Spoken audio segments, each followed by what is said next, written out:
মহাজাগতিক বস্তুর মধ্যে অন্যতম রহস্যময় এক বিষয় ব্ল্যাক হোল বা কৃষ্ণগহ্বর। আমাদের সাধারণ বিচারবুদ্ধি দিয়ে ব্ল্যাক হোল অনুধাবন করা কিছুতেই সম্ভব নয়, কারণ এমন কোনো কিছুর অস্তিত্ব মানুষ কখনোই সরাসরি প্রত্যক্ষ করেনি। মহাজাগতিক স্থান ও সময়ের নিয়ত পরিবর্তনের ফলে বদলে যাচ্ছে সম্পূর্ণ সৃষ্টিজগৎ, আর এই জগতের অন্যতম উপাদান হল ব্ল্যাক হোল। ব্ল্যাক হোল মহাকাশের এক অদ্ভুত বিস্ময়কর উপাদান। বাংলায় একে বলা হয় কৃষ্ণগহ্বর বা কৃষ্ণবিবর। ব্ল্যাক হোল মহাকাশের এমন এক অঞ্চল যেখানে মহাকর্ষ বল অত্যন্ত প্রবল। আমরা সবাই জানি মহাবিশ্বের সবচেয়ে দ্রুততম সত্তা আলো। সেই আলো পর্যন্ত ব্ল্যাক হোলের বল ছিন্ন করতে পারে না। এর ফলে ব্ল্যাক হোল থেকে কোনো আলো আমাদের চোখে এসে পৌঁছানো সম্ভব না, তাই ব্ল্যাক হোল কখনো দেখাও সম্ভব না।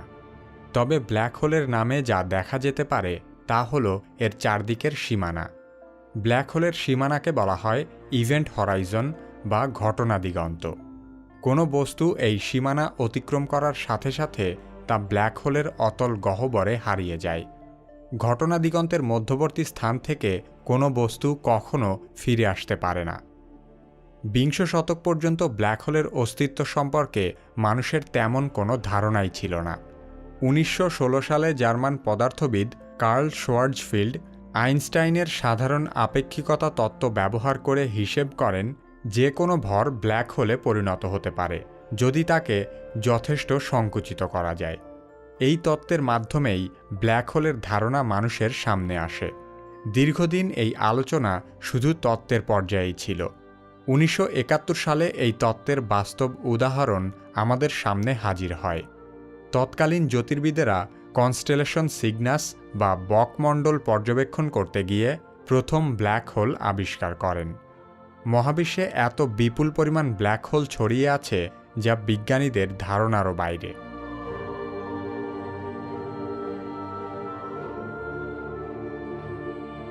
বিজ্ঞানীরা বিভিন্ন ধরনের ব্ল্যাক হোলের ধারণা প্রদান করেছেন। স্টেলার এবং সুপারম্যাসিভ ব্ল্যাক হোল এর মধ্যে সবচেয়ে বেশি পরিচিত। যখন অতি বৃহৎ তারকার মৃত্যু ঘটে তখন স্টেলার ব্ল্যাক হোল জন্ম নেয়। এরা সাধারণত আমাদের সূর্যের 10 থেকে 20 গুণ পর্যন্ত বড় হতে পারে। বিশ্বব্রহ্মাণ্ডে এরকম বহু কৃষ্ণবিবর বিক্ষিপ্তভাবে ছড়িয়ে রয়েছে। শুধুমাত্র মিল্কি ওয়ে গ্যালাক্সি বা আকাশগঙ্গা ছায়াপথেই 10 লক্ষেরও বেশি স্টেলার ব্ল্যাক হোল রয়েছে। এরপরেই রয়েছে সুপারম্যাসিভ ব্ল্যাক হোল। এর নাম থেকেই প্রাথমিক ধারণা পাওয়া যায়, এরা আকারে অতি বৃহৎ। এক একটি সুপারম্যাসিভ ব্ল্যাক হোল আমাদের সূর্যের চেয়ে কয়েক বিলিয়ন গুণ বড় হতে পারে।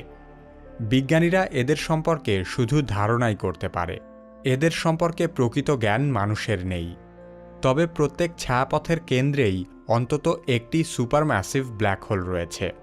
এমনকি আমরা যে ছায়াপথের বাসিন্দা সেই আকাশগঙ্গা ছায়াপথের কেন্দ্রেও সুপারম্যাসিভ ব্ল্যাক হোলের অস্তিত্ব আছে।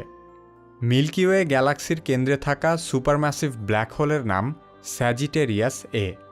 ধারণা করা হয় এই কৃষ্ণগহ্বরের ভর আমাদের সূর্যের চেয়ে প্রায় 40 লক্ষ গুণ বেশি এবং এর ব্যাস আমাদের পৃথিবী থেকে সূর্যের দূরত্বের সমান।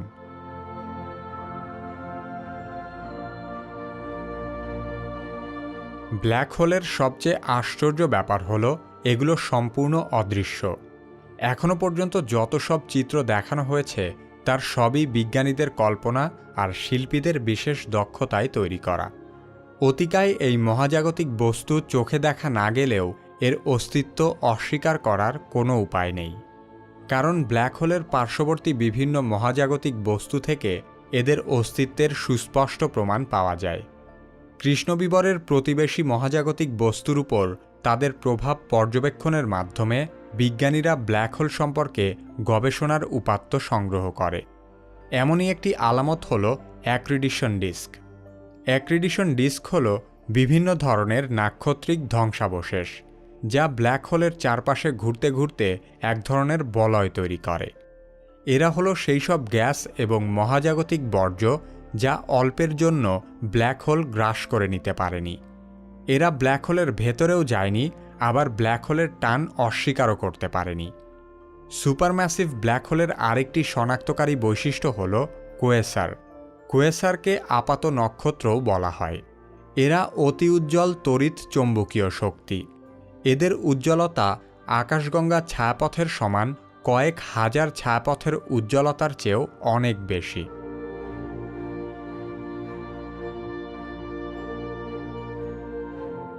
একশো বছরের বেশি সময় ধরে ব্ল্যাক হোল নিয়ে গবেষণা করা হলেও এর প্রকৃত কোনো ছবি বিজ্ঞানীদের কাছে ছিল না।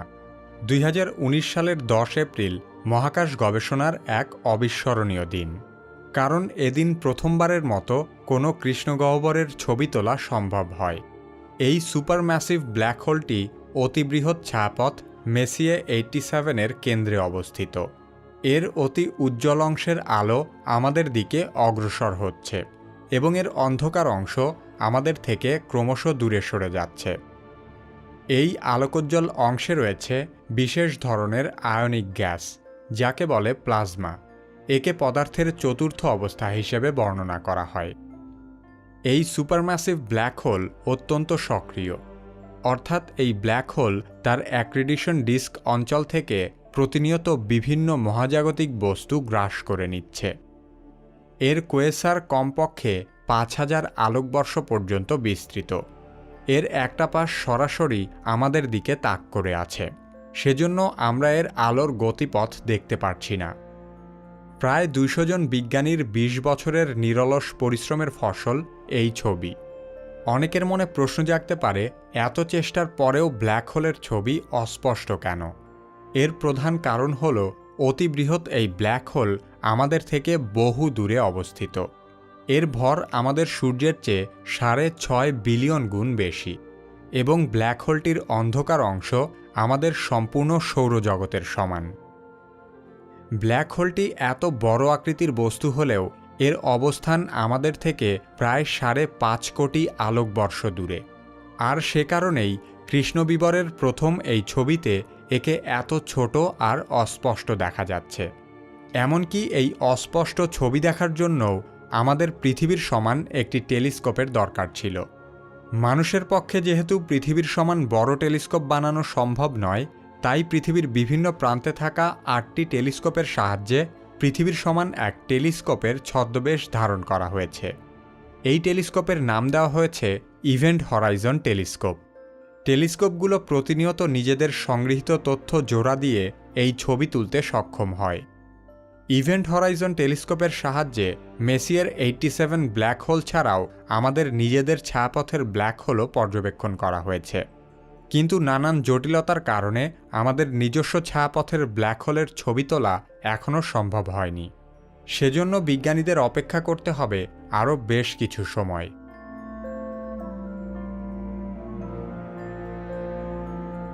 প্রায় 400 বছর আগে বিজ্ঞানী গ্যালিলিও সর্বপ্রথম টেলিস্কোপ আবিষ্কারের মাধ্যমে মহাকাশ পর্যবেক্ষণে এক নতুন যুগের সূচনা করেছিলেন।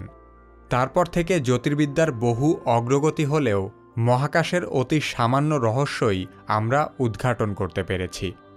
অসীম এই অজানাকে জানার যাত্রায় যে কয়েকটি যন্ত্র অত্যন্ত গুরুত্বপূর্ণ ভূমিকা রেখেছে, হাবল টেলিস্কোপ তার মধ্যে অন্যতম।